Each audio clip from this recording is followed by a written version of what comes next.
A trajetória de Layne Staley, vocalista da banda Alice in Chains, é marcada por uma combinação intensa de talento, dor, sensibilidade e um longo processo de autodestruição que culminou em uma das perdas mais marcantes do rock dos anos 90.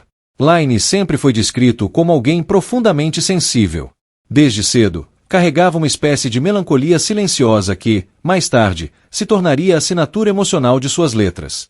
Com o Alice in Chains, ele ajudou a moldar a sonoridade pesada e ao mesmo tempo angustiada do grunge. No entanto, enquanto ganhava fama, Layne travava uma batalha interna com drogas, principalmente heroína, que ao longo dos anos se tornaria uma presença constante em sua vida. A decadência física e emocional de Layne começou a se acentuar no final de 1996.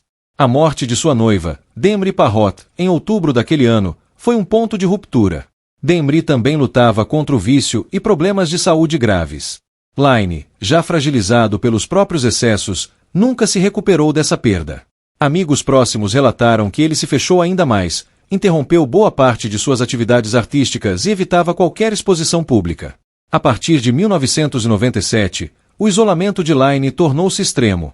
Ele praticamente desapareceu da mídia e dos palcos, mantendo pouquíssimo contato com familiares, amigos e ex-colegas de banda. Morava sozinho em um apartamento em Seattle, raramente atendendo telefonemas ou abrindo a porta para visitas. Segundo relatos de pessoas próximas, o vocalista havia chegado a um ponto no qual sua vida girava apenas ao redor das drogas e da solidão. Nos últimos anos de sua vida, Layne apareceu apenas em 2 trabalhos musicais, o álbum Tripod, 1995, do Alice in Chains, e 2 músicas gravadas à distância para o projeto do guitarrista Jerry Cantrell, em 1998. Porém, mesmo nessas gravações tardias, já era perceptível sua deterioração física e emocional. O afastamento total se intensificou no início dos anos 2000. Apesar de sua mãe, Nancy McCallum, e sua família tentarem contactá-lo com frequência, ele mantinha distância, respondendo esporadicamente e evitando qualquer confronto sobre sua saúde. Layne parecia ter desistido de si mesmo, vivendo os dias em silêncio, enclausurado e consumido por dependências que ele já não conseguia controlar. A morte de Layne Staley não aconteceu de forma imediata. Ela foi o desfecho de anos de autodestruição. No dia 5 de abril de 2002, exatamente 8 anos após o falecimento de Kurt Cobain, outro ícone do grunge, Layne morreu sozinho em seu apartamento. Porém, o corpo só seria encontrado 2 semanas depois, em 19 de abril, quando seu contador, preocupado com a falta de movimentação bancária e de respostas, procurou a polícia. Quando os agentes entraram no apartamento, encontraram um ambiente que refletia seu profundo isolamento, escuro, silencioso e em completo abandono. Layne havia falecido há vários dias, e a cena revelava o quanto ele vinha vivendo recluso, distante de qualquer contato humano significativo. O corpo foi identificado inicialmente pela arcada dentária devido ao avançado estado de decomposição. O relatório médico posteriormente determinou que Layne morreu por complicações relacionadas ao uso de cocaína e heroína, combinação conhecida como Sedbal. Era um tipo de consumo que o cantor já vinha utilizando há muito tempo, apesar das tentativas frustradas de reabilitação no passado. A notícia da morte de Layne Staley abalou profundamente a comunidade musical. Para muitos, não foi uma surpresa completa, pois era sabido que ele lutava há anos contra o vício. No entanto, o impacto emocional foi imenso. Seus antigos colegas de banda, Jerry Cantrell, Mike Inez e Sean Kinney, expressaram profunda tristeza e destacaram que a luta de Layne contra as drogas não diminuía seu talento ou sua importância histórica. Jerry Cantrell, muito ligado a Layne, afirmou que perder o vocalista foi como perder um irmão. Ele descreveu Layne como um artista brilhante, generoso e extremamente inteligente, cuja sensibilidade também o tornava vulnerável. Muitos fãs e críticos passaram a rever a obra do Alice in Chains sob uma nova ótica, percebendo como a dor e o sofrimento presentes nas letras refletiam a realidade pessoal do vocalista. Além do círculo artístico, a família de Layne prestou homenagens emocionantes. Sua mãe, Nancy, tornou-se posteriormente uma defensora ativa na luta contra o vício, criando uma fundação para ajudar dependentes químicos e seus familiares. Para ela, a história de seu filho deveria servir como alerta e esperança para outras pessoas que enfrentam problemas semelhantes. A morte de Layne também trouxe à tona reflexões sobre a cultura da época. O grunge sempre foi marcado por artistas intensos, que traduziam em suas músicas as angústias e traumas de uma geração. Layne, assim como Kurt Cobain e outros nomes da cena de Seattle, carregava uma sensibilidade que, ao mesmo tempo que gerava arte profunda, tornava-os mais suscetíveis ao sofrimento. O isolamento crescente, A pressão da fama e a ausência de um tratamento adequado transformaram o vocalista em um símbolo trágico da vulnerabilidade humana. Mesmo após sua morte, Line Staley continua sendo uma das vozes mais marcantes da história do rock. Seu timbre único, sua interpretação visceral e suas letras carregadas de emoção deixaram um legado imortal. Para os fãs, ele é lembrado não apenas pelo talento, mas também pela autenticidade, uma figura que nunca tentou esconder suas dores e que transformou seus conflitos internos em arte.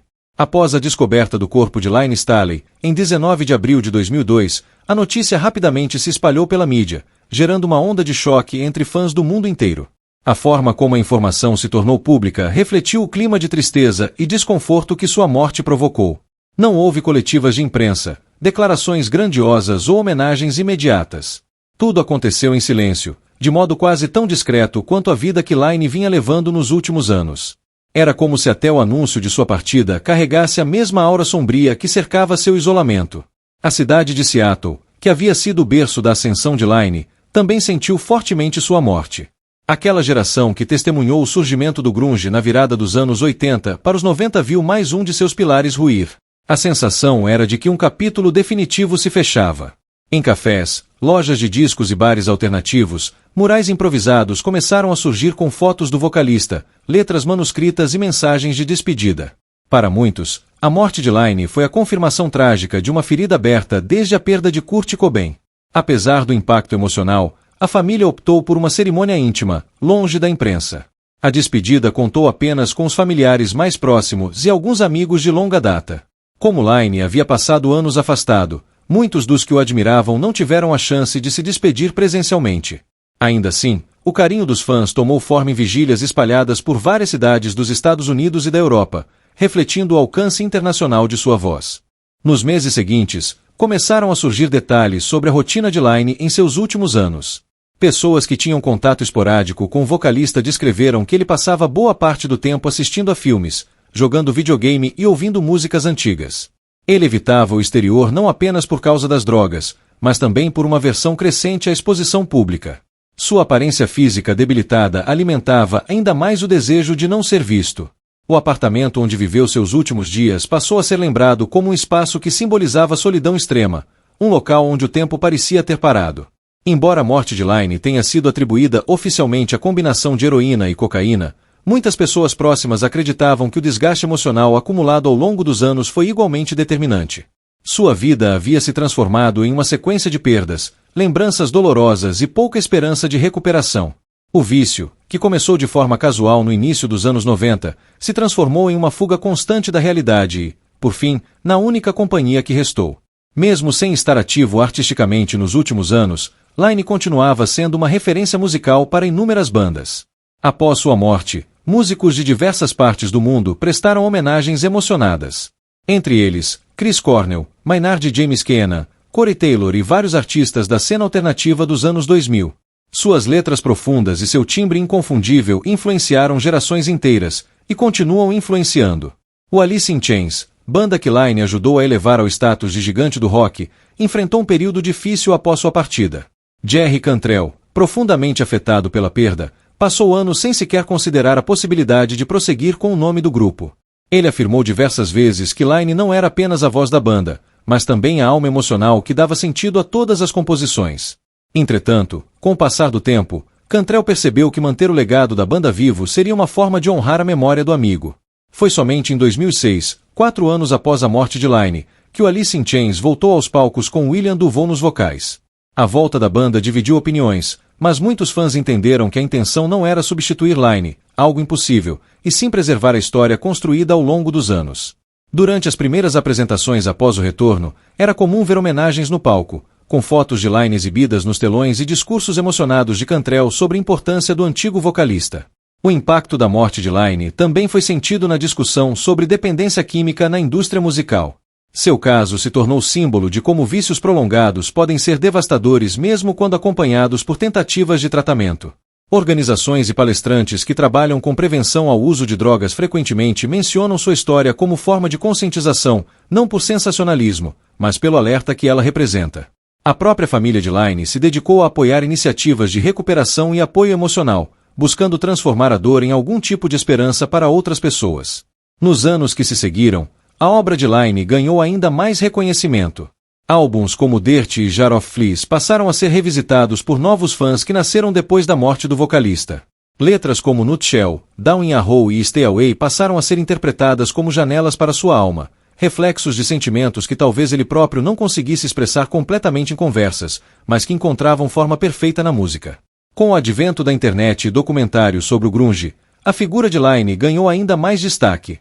Fóruns, entrevistas antigas, fotos raras e depoimentos de amigos reconstruíram gradualmente a imagem de um artista muito mais complexo do que o rótulo de vocalista viciado em drogas que parte da mídia insistiu em divulgar na época. Ficou evidente que Laine era um ser humano sensível, generoso, com um senso de humor peculiar e uma profunda capacidade de introspecção.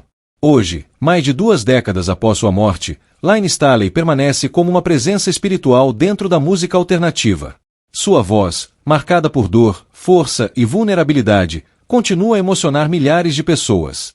Fãs que descobriram sua obra recentemente sentem como se ele ainda estivesse vivo, cantando diretamente para eles. E aqueles que viveram sua era sentem sua ausência como a perda de um velho amigo.